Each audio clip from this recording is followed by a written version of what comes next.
Depuis plusieurs années, on entend de plus en plus parler du terme filet social dans les médias, et encore plus à cause des effets de la pandémie. Mais c'est quoi un filet social? C'est quoi pour vous le filet social? Je sais pas ce que ça veut dire. C'est un organisme. C'est d'avoir suffisamment d'argent pour vivre et non survivre. Justice, éducation, santé égale pour tous, ça devrait être plus, pas moins. Le filet social, c'est très simple. C'est nos services publics, nos programmes sociaux et l'action communautaire autonome. C'est pour aider la société, c'est pour aider les gens qui en ont besoin. Oui, c'est important parce que certes, on est tous égaux, mais on est nés pas avec les mêmes chances. Là. Solidarité.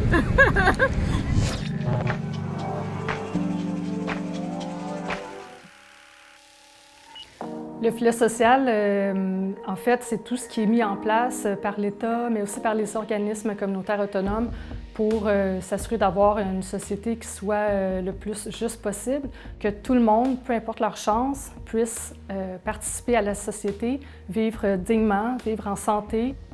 Ça sert à lutter contre la pauvreté, ça sert à lutter contre la marginalisation, ça sert à s'assurer que si quelqu'un a besoin d'un logement, par exemple, bien, il y a une offre de logement abordable, il y a une offre de logement social pour cette personne-là. Ça sert à s'assurer que si quelqu'un a besoin de soins de santé, a besoin de médicaments, mais il n'y aura pas de difficulté à répondre à ses besoins.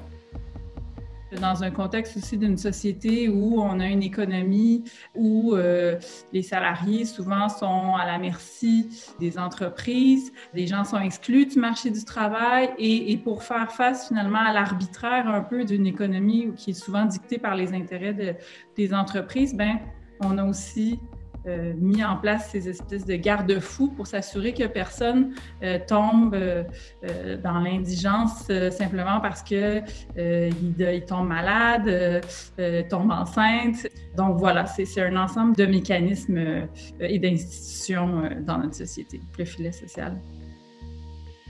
Le filet social, on parle souvent de trois choses différentes. On parle des services publics, c'est-à-dire le réseau de la santé, l'éducation, les CHSLD, les CPE, etc. On parle des programmes sociaux, donc l'aide sociale par exemple, ou le logement social. Et puis on parle de l'action communautaire autonome, c'est-à-dire les groupes communautaires, par exemple en défense des droits, les comités logement, les groupes de femmes, les ressources en itinérance par exemple. Donc, ces trois composantes-là forment le filet social. C'est toutes les mesures qu'on a mises en place collectivement pour se soutenir les uns les autres.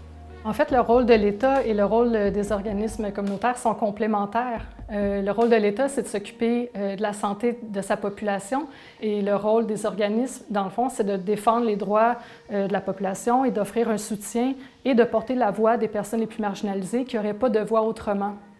Donc, c'est vraiment complémentaire, c'est juste que chacun doit se responsabiliser à ce niveau-là.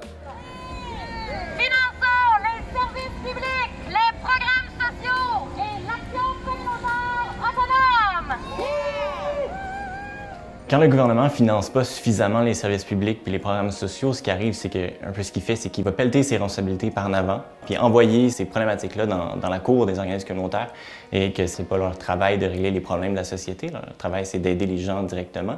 Surtout avec le financement des organismes communautaires, ils ne pourront pas changer les problèmes systémiques qu'il y a dans notre société qui font en sorte que les gens peuvent vivre de la pauvreté, de l'exclusion ou de la marginalisation. Dans les dernières années, il y a eu beaucoup de coupes massives, des mesures d'austérité, ce qui a engendré des trous béants dans le filet social. En ce moment, les trous sont tellement larges qu'on ne peut plus se raccrocher. C'est difficile, puis on le voit vraiment avec ce qui se passe avec la crise sanitaire qu'on vit actuellement, qui exacerbe dans le fond toutes les inégalités. Et on constate les faiblesses de notre filet social qui ne parvient plus à faire son travail, qui est de raccrocher ces personnes-là qui sont un peu plus vulnérables, soit parce qu'ils ont perdu un emploi, soit parce qu'ils ont des enjeux de santé mentale, soit parce qu'ils ne sont pas capables de payer leur loyer adéquatement.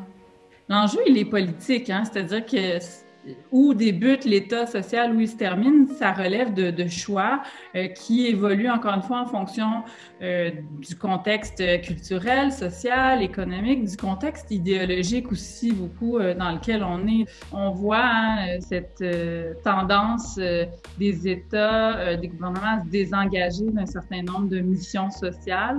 S'il y a quelque chose d'inacceptable, c'est que si on juge que la solidarité, ça doit être une responsabilité qui est partagée par tous et toutes, bien, il faut avoir les moyens de la mettre en œuvre, cette solidarité-là. Puis, il ne faut pas que le communautaire devienne un sous-traitant bon marché pour l'État parce qu'il veut se désengager puis finalement dépenser moins. Tu sais, souvent, on va entendre l'État qui dit on n'a pas d'argent, on est dans une crise de finances publiques, alors qu'en réalité, l'argent, elle est là. Il faut seulement aller la chercher là où elle est.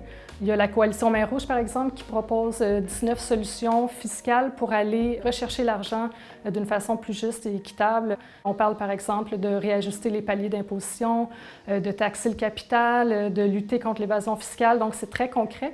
Puis, ça permettrait de cesser de creuser des inégalités. Un monde sans filet social, c'est un monde où les gens ont de la misère à se loger, ont de la misère à se nourrir, ont de la misère à accéder à des soins de santé. Dans le fond, c'est un peu le monde dans lequel on vit en ce moment. On est en train de perdre en ce moment graduellement notre filet social, puis il n'est pas trop tard. Je pense qu'on peut quand même le reconstruire. Pour ça, il faut du financement, il faut une volonté politique, il faut écouter surtout les recommandations du milieu communautaire. C'est un lieu d'expertise, on a l'expérience, on est sur le terrain. Le filet social, c'est comme toujours à développer. Il va toujours avoir des lacunes dedans, il va toujours avoir des composantes à régler, il va toujours avoir des gens qui vont être laissés pour compte, il va toujours avoir du travail à faire pour développer le filet social. Dans l'idéal, il est juste constamment en train d'être amélioré, ce que l'État n'a pas fait dans les 30 dernières années, ça c'est évident. Un monde avec un filet social bien construit, c'est un monde où il y aurait une grande justice sociale. Ce serait un monde où tout le monde, même les plus marginalisés, auraient leur place, auraient leur voix.